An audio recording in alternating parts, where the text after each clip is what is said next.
Hey guys, welcome back to the Friday vlog where we discuss activity that goes on here with the BuzWeaver channel. That includes things like current events, headlines that are in the news, social media, technology, and items of interest that come up during the week that allow us to have a little bit of a dialogue. I share some of the interest that I have of activity that has happened during the week. If you are new to the channel and or a frequent visitor, I would encourage you guys right now to click on that watermark down there in the bottom right hand corner to subscribe, along with clicking that notification bell. That way you guys will know when the Friday vlogs are available, along with additional content that's here on the channel. Dominating the news cycle this week here in the United States and perhaps parts of the world is that of Jeffrey Epstein, the billionaire philanthropist who was accused of trafficking underage females to his island resort area that he owns. But more in particular, this week, we are focusing on his apparent suicide in a New York jail. Now, as of this recording, last week, Epstein had tried to commit suicide, and so he was placed on suicide watch. Now, up until apparently recently, he was taken off that suicide watch, as well as having had his cellmate removed, so he was by himself. And as the stories continue to come out, they vary depending on news agency. So we had a report from NBC suggesting that there was no sound from the cell when apparently Epstein took his own life. And then there was a story from CBS that suggested that there was sound coming from his cell during the time of his supposed suicide. And we're also learning some additional information. For example, from the Independent, we're learning that the guards that were working there, at least one of them that was assigned to that area, was actually not even part of the prison system, as well as the fact that apparently there was some maintenance being conducted in that area, and so the guards weren't even present. And to top it off, there was no video recordings of that particular section of the jail. So at best, there is definitely a scandal brewing here concerning Jeffrey Epstein. Now, as of this recording, we still have not learned any additional information outside of the coroner's report suggesting that there was no conclusive evidence as of yet, or there wasn't anything substantial that they were able to determine. As a matter of fact, they didn't even make a determination. So at this time, we're still kind of learning and gathering information. It's very difficult to say what we will learn or how much information will be put out there, because Jeffrey Epstein was a very well-connected person. He was a billionaire. He ran around with A-listers. He ran around with some of the most prominent leaders, politicians, and people in the United States and around the world. So it's very difficult to say how this all could have unfolded, the reasons behind it. But the best thing that we can do outside of engaging in all the conspiracy and rumors and things is to just give you guys, where I just wanted to share with you guys the most direct news that we have. And of course, this is all we know as of now, is that apparently he died of by a suicide, which of course is coming into question considering the situation and the mitigating circumstances surrounding it.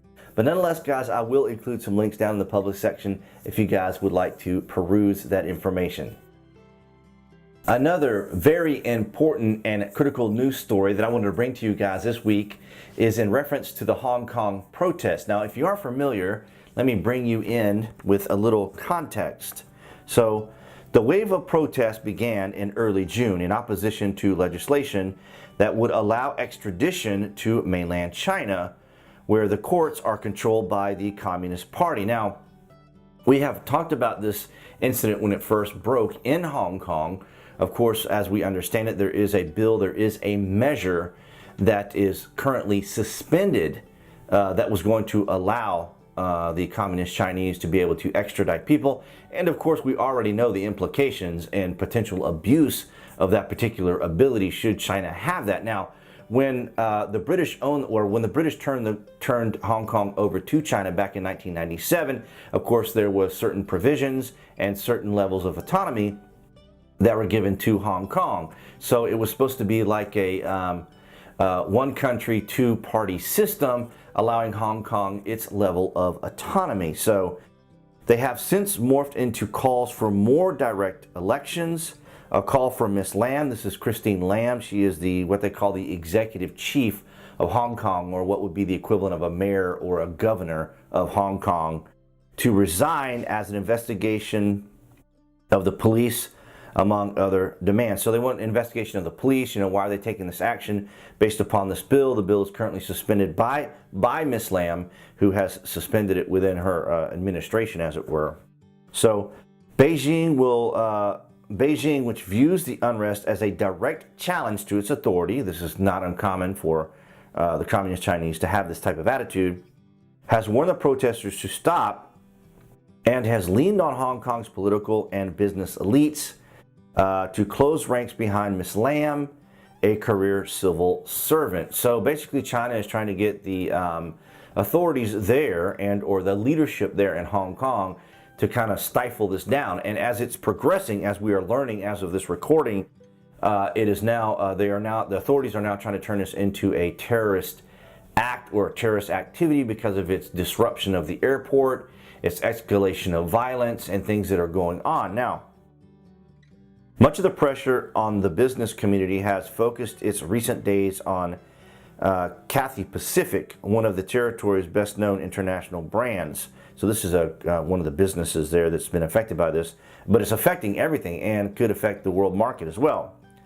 The Chinese government has forced it to bar staffers who support or participate in the protests from doing any work involving flights to mainland China. So basically, China is pretty much cutting everything off to Hong Kong at the moment because, of course, the Chinese suppress all the media or suppress all the news that are coming out.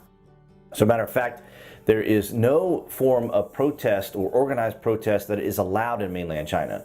So even like seeing protesters could be shocking to some Chinese. And even, for example, the Falun Gong, who are kind of the cult of Falun Gong, they are not even permitted to come into mainland China. They're the ones that have the little billboards and signs of protest. We've talked about them before because of their, the Shenyang ballet that they have too here in the United States. And apparently it's being recognized now here in the States as a cult because it basically is. But nonetheless, there is a great deal of disruption that's happening in Hong Kong. I haven't seen President Trump really go into it. In other words, he hasn't been antagonizing either China or Hong Kong specifically about it because it is a very critical and crucial economic country. And, these effects are going to spill over into other things. But of course, it seems that the media here in the United States and even trending on social media, Hong Kong just wasn't as prominent as, say, Jeffrey Epstein, for example, because apparently, the media may be wanting to gravitate more towards Epstein because of the scandal and just, probably generates more news for them. But it is a very concerning issue that I have been watching and wanted to share with you guys. And of course, I will leave you guys some links down in the published section below. Okay guys, that's going to wrap up this Friday vlog as I deal with the challenges of a very bad allergy that I got hit by yesterday. So thank you guys for bearing with me. We made it through the video, or I did, and maybe if I hadn't mentioned anything at all, you guys probably wouldn't have even noticed, who knows. But nonetheless, guys, I want to thank all of you for your continued support of the channel, and consider hitting that like button right now, which also helps benefit the channel. And of course, you can always click on the obligatory icon for the channel right here appearing on the screen to subscribe, along with that notification bell so you guys will know when the Friday vlogs are available, along with the additional content that's here on the channel. And I'll see you guys, hopefully, and I'll be feeling better next week. Those of you guys right there behind the camera.